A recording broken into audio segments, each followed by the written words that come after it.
अंजना ओम कश्यप ने टीचर्स को कल कह दिया कि ये कौड़ी के हैं, टीचर्स कौड़ी के। तो अंजना ओम कश्यप के लिए मैं ये दिखा रही हूँ कि अगर टीचर्स कौड़ी के हैं तो अंजना ओम कश्यप जैसे जो पत्रकार हैं वो फूटी कौड़ी के हैं। इनकी इनकी बहुत सारी प्रॉब्लम्स हैं। अब इतना समझ में आ गया कि अपनी आवाज़ खुद बुलंद करनी पड़ेगी।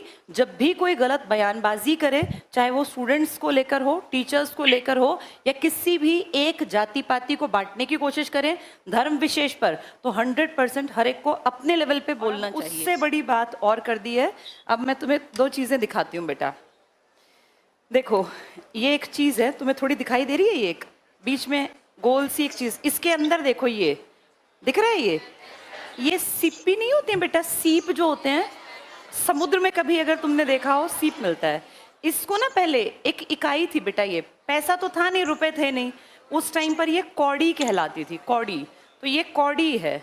और अब इसको देखो जरा, इसके बीच में तुम्हें एक छेद दिखाई दे रहा है, ये है फूटी कौड़ी। अंजना ओम कश्यप ने टीचर्स को कल कह दिया कि ये कौड़ी के हैं, टीचर्स कौड़ी के। तो अंजना ओम कश्यप के लिए मैं ये दिखा रही हूँ कि अगर टीचर्स कौड़ी के हैं तो अंजना ओम कश्यप जैसे जो पत्रकार हैं वो फूटी कौड़ी के हैं। इनकी कोई रिस्पेक्ट नहीं है और सबसे छोटी इकाई थी कौड़ी। तो अंजना ओम कश्यप ने टीचर्स को कौड़ी का बनाया। कारण, टीचर्स की बातें ज्यादा वायरल होती हैं बजाय न्यूज़ चैनल्स के। और क्या कहा उन्होंने कि टीचर्स वैसे ही आ जाते हैं, कुछ भी बोल देते हैं। तो बेटा मैं तुम्हें बता दूं, अगर कोई टीचर आके किसी सोशल मीडिया के प्लेटफॉर्म पे बोलता है, मैं एक टीचर हूं, मैं 100% श्योर हूं कोई टीचर बिना किसी भी जानकारी के एकदम आके नहीं बोलता। अगर मैं ये कौड़ी और फूटी कौड़ी लेकर आई हूँ ना, तो मैंने देखा कि जब ये रैंकिंग की रिपोर्ट आई तब मीडिया ने क्या किया। मीडिया तो कहीं नहीं आया सामने, हमारे प्राइम टाइम की खबरें बन जाती हैं, झालमुड़ी में खुशबू कैसी है, कौन सा तेल है, 10 रुपए की है। और मैं देख रही थी अंजना ओम कश्यप के कारनामों में, तो उन्होंने बांग्लादेश के एक भैंसे की तुलना डोनाल्ड ट्रंप से की थी कि वो भैंसा, उस भैंसे को डोनाल्ड ट्रंप नाम दिया गया, इसलिए किसी ने उसको खरीद लिया ताकि उसको काटा ना जाए। क्या लेवल है हमारी पत्रकारिता का। और अंजना ओम कश्यप ना सबसे हाईली पेड इनमें आती हैं, जो ये होते हैं क्या बोलते हैं इनको, जर्नलिस्ट। कितनी बड़ी नेगेटिव एक खबर बनी थी जब व्लादिमीर पुतिन सामने बैठे थे और दो ये महिलाएं, हमारी सो कॉल्ड सबसे बड़ी पत्रकार, जो इनकी बॉडी लैंग्वेज थी, जिस तरीके से ये बैठी थी, बोलना नहीं चाहिए लेकिन वो बेहद नेगेटिव, उसको सुन लेना, देख लेना। ये कहा गया था कि कम से कम जब सामने इतने बड़े पद का आदमी बैठा हो, दुनिया में रशिया कितनी बड़ी कंट्री है, और उसके सामने जब तुम बैठी हो, उसकी पोजीशन देखो बैठने की और अपना तरीका देखो। ये कोई नॉर्मल लीडर नहीं था कि मुंह उठा के उसके सामने बैठ गई हैं, जिनको बैठने तक की इतनी समझ नहीं है कि वर्ल्ड लेवल के लीडर के सामने बैठा कैसे जाता है। वो कंपेयर कर रही हैं कि टीचर्स की जो औकात है वो कौड़ी की है, और टीचर्स कुछ भी बोल देते हैं। और कह रही हैं शिक्षक और टीचर में अंतर होता है। फिर कह रही हैं कि स्कूल कॉलेज में बच्चे नहीं जाते, वो कहते हैं कोचिंग की तरफ चलो। तो भाई तुम स्कूलों में जो कमियां हैं उन पे काम क्यों नहीं करवाते। सरकार तुम्हारी अगर सुनती है, क्या हम सब नहीं जानते स्कूलों में टीचर्स की भर्ती नहीं होती। कितने स्कूल्स हैं जो 10वीं के बाद साइंस स्ट्रीम पढ़ाते ही नहीं है। गाँव का कोई लड़का लड़की पढ़ना भी चाहे ना तो वहाँ स्ट्रीम ही नहीं है, उसके लिए शहर जाना पड़ेगा, इतना किराया कौन देगा। बेटियों की सेफ्टी सिक्योरिटी भी तो मैटर करती है। वो न्यूज़ कभी नहीं बनेगी। ये न्यूज़ बनेगी कि झालमुड़ी में सरसों के तेल की भीनी खुशबू आती है और मेलोडी कितनी चॉकलेटी है, 1983 में बननी स्टार्ट हुई। ये हमारा स्तर है बेटा। इसलिए अंजना ओम कश्यप जैसे लोगों को डिग्रेड होकर उन्होंने देश का भी बंटाधार कर दिया। और मुझे ऐसा लगता है कि जब मेन मीडिया अपना काम छोड़ दे तब टीचर्स और स्टूडेंट्स, क्योंकि बेटा ताकत है टीचर्स और स्टूडेंट्स। जब स्टूडेंट्स को उन्होंने ये कहा बेरोजगारों को कि ये कॉकरोच हैं, तो देखो सब टीचर्स ने इसके खिलाफ आवाज उठाई और कितनी जल्दी ये न्यूज़ वायरल हो गई, कितनी मिलियंस में। इतनी बातें इन मीडिया वालों की नहीं चलती जितनी अब स्टूडेंट्स अगर चाहें तो टीचर्स को। और तुम्हें क्या लगता है बच्चे पागल हैं, जैसे मीडिया सोचती है बच्चे पागल हैं? कोई पागल नहीं है बेटा। आज के टाइम में हर चीज़ के ऑप्शंस अवेलेबल हैं। अगर किसी में दम है तो वो चलेगा। अब क्योंकि इस पीढ़ी के टीचर्स दमदार हैं, उनके बात करने का तरीका ऐसा है कि बच्चों तक वो बात पहुंचती है, वो कहीं ना कहीं किसी के दिल पे लगती है, वो आम आदमी के मन को छूती है, तो वो ज़्यादा देखते हैं। ज़्यादा वायरल का मतलब होता है शेयरिंग ज़्यादा, तभी तो चीज़ें वायरल होती हैं। किसी को अगर वो बातें अच्छी लग रही हैं तो उनको ये बात बुरी लगने लग गई कि टीचर्स आजकल करते क्या है कि बस अपना पैसा छाप रहे हैं। और टीचर्स उनको वो अच्छे लगते थे जो जो टूटी साइकिल पे चलते थे। जब टीचर्स पैसा कमाने लग गए, हक की बात करने लग गए, बराबरी की बात करने लग गए, या बच्चों के मुद्दों को सीजेआई की गलती भी पकड़ने लग गए, तो टीचर्स खराब हो गए। तो ये हमें देखना पड़ेगा हमको, जो हम टीचर्स और स्टूडेंट्स हैं, कि अब जब राजनीति अपने सबसे खराब एक उस पर आ गई है ना कि भाई कुछ भी हो रहा है, किसी को फर्क ही नहीं पड़ रहा। पेपर लीक हुआ एक बार तो क्या संभल नहीं जाना चाहिए? बार बार गलती, बार बार गलती। 12वीं के उस बच्चे ने अपना पेपर रीचेकिंग के लिए भेजा तो उसमें गलती।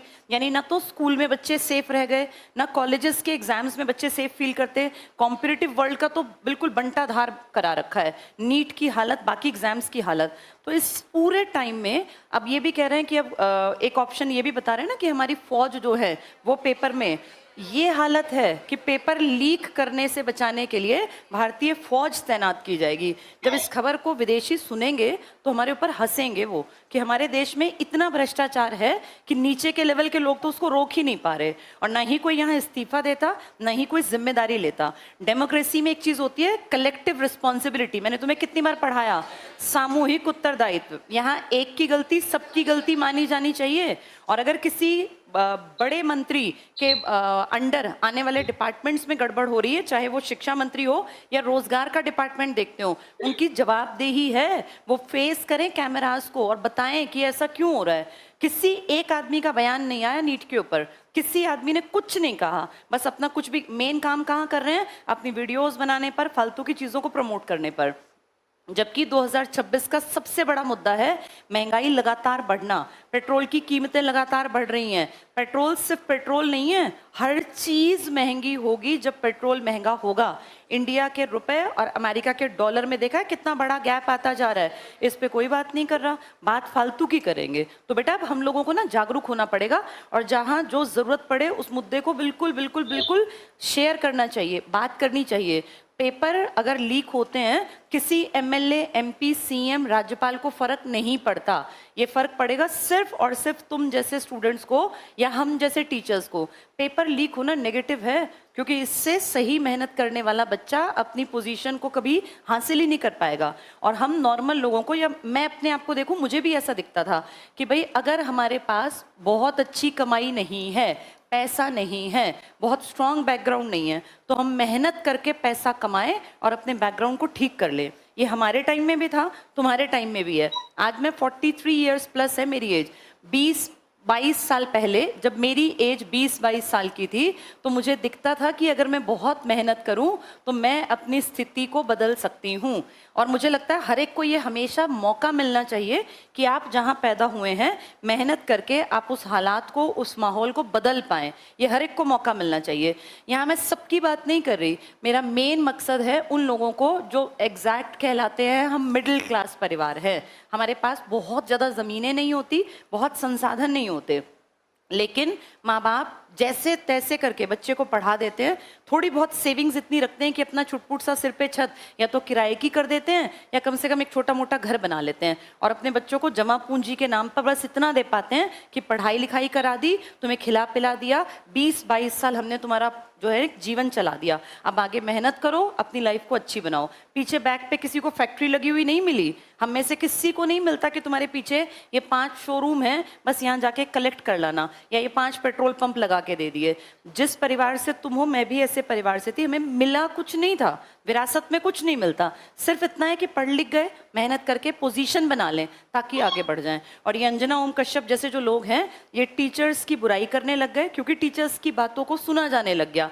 स्टूडेंट्स को जब कह रहे हैं कि ये पैरासाइट हैं तो वो खुश हैं, स्टूडेंट्स को कह रहे हैं बेरोजगार लोग कि ये बेरोजगारों को कि ये कचड़ा है, कूड़ा है, ये गंदगी है, ये कॉकरोच हैं, तो वो खुश हैं। कॉकरोच जनता पार्टी बन गई तो लोगों को दिक्कत हो गई। मैं ये नहीं कह रही कि पार्टी ठीक थी गलत थी, मुझे नहीं पता, बहुत सारी बातें होती हैं, लेकिन फिर भी हम अगर देखें तो अगर इस टाइम की स्थिति को आंकें तो सबसे ज्यादा पिस रहा है स्टूडेंट्स। जहां सुनते हैं पेपर लीक, जहां सुनते हैं पेपर लीक।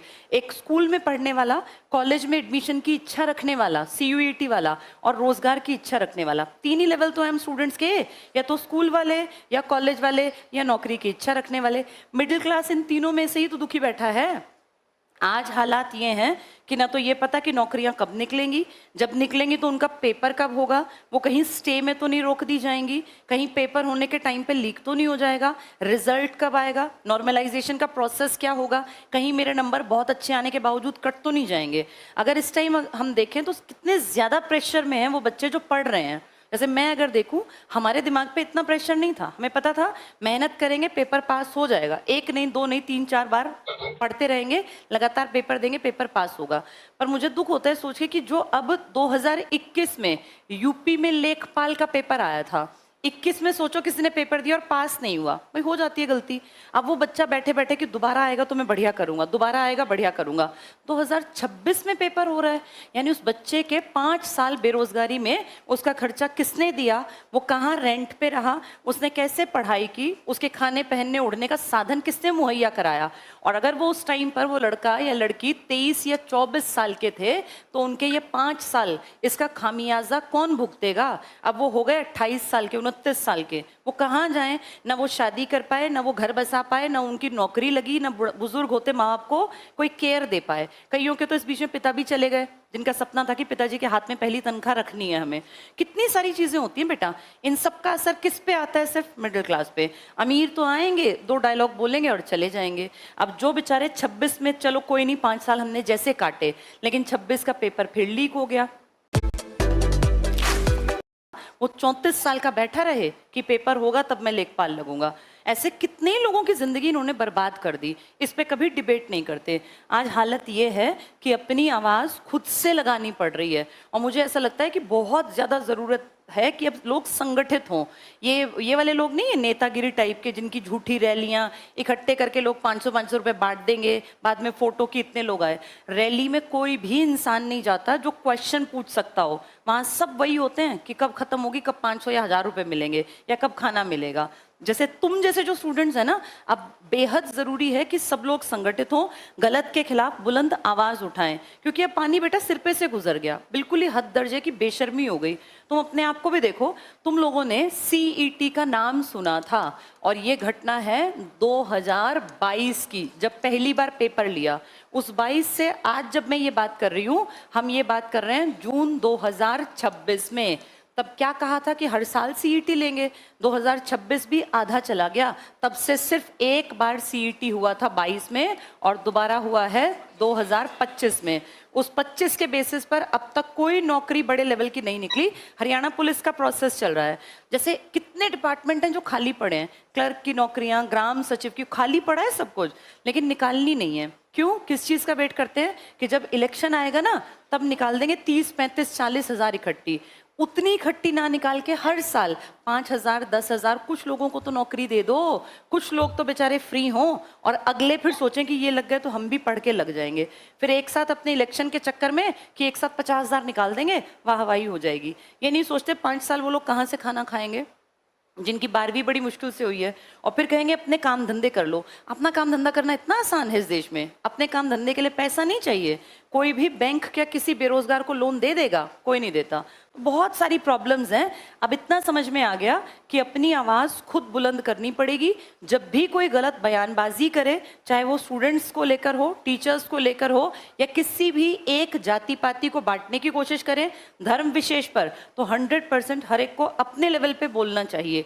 ये डेमोक्रेटिक कंट्री है, यहाँ हमारा काम करना तो था विपक्ष को, लेकिन दुख की बात है कि हमारा विपक्ष बैठे तो हैं विपक्ष में, लेकिन उतने दमदार तरीके से बात नहीं रख पाते। अदरवाइज ये मुद्दे इतने बढ़ते नहीं जाते। विपक्ष इतना दमदार होना चाहिए कि आम आदमी को बोलना ही ना पड़े, हमें खुद बोलना पड़ता है, जबकि हमारी बात उनको बोलनी चाहिए और दम लगा के बोलनी चाहिए। अब देखते हैं कब विपक्ष जागेगा, कब ये बात वहां संसद में गूंजेगी, कब ये विधानसभाओं में गूंजेगी। अब प्रॉब्लम ये है, तब तक हम वेट करते रहें या अपनी बातों को अपने प्लेटफॉर्म से बोलते रहें। तो जहां जो बैठा है, जिस लेवल पे, अगर तुम्हें लगता है गलत है, कोई भी पार्टी गलत करे, चाहे बीजेपी हो, कांग्रेस हो या अदर पार्टी, हमेशा अपनी आवाज उठानी चाहिए, तभी तो जीवित कहलाएंगे बेटा। अब हम उतने अनपढ़ नहीं है कि जो सरकार ने कह दिया मान लेंगे। अगर सरकार प्रेजेंट में गलत कर रही है तो भी बोलेंगे, विपक्ष गलत कर रहा है तो भी बोलेंगे। हमें न्यूट्रल रहना है। हमें मतलब है टाइम पे नौकरियां निकले, पेपर बिल्कुल इससे हो कि गड़बड़ ना हो, लीक ना हो, सही टाइम पर रिजल्ट आए। कैलेंडर जारी किया जाए, किसी भी लेवल के एग्जाम में घपलेबाजी भ्रष्टाचार ना हो। ये हमारे मुद्दे हैं, उसको चाहे बीजेपी सुने, चाहे कोई लोकल पार्टी सुने, चाहे कांग्रेस। और जब भी कोई बड़े पद पर बैठा व्यक्ति गलत करे तो उसको कम से कम बोला जाए। एक बुलंद आवाज का फर्क पड़ता है। जब वो देखते हैं ना मिलियंस में लोग देख रहे हैं इन बातों को हमारे खिलाफ, तो उन्हें लगता है कि हमें थोड़ा सा सुधरना पड़ेगा। लेकिन दुख की बात यह है कि नीट पे इतनी आवाजें आई, इतनी आवाजें, फिर दोबारा से पेपर लीक हो गया। इसका मतलब तो बिल्कुल ही शर्म बेच ही खाई है, कोई शर्म लिहाज बची ही नहीं है। चलो हम क्या कर सकते हैं, टाइम टू टाइम अपनी आवाज को कोशिश करें सुनी जाए, पर बेटा पढ़ाई साथ साथ जारी रखना, क्योंकि जिस दिन पेपर होगा ना वो अचानक से ही होगा। तब कोई नहीं पूछेगा कि तुम उस टाइम पढ़ रहे थे कि नहीं पढ़ रहे थे।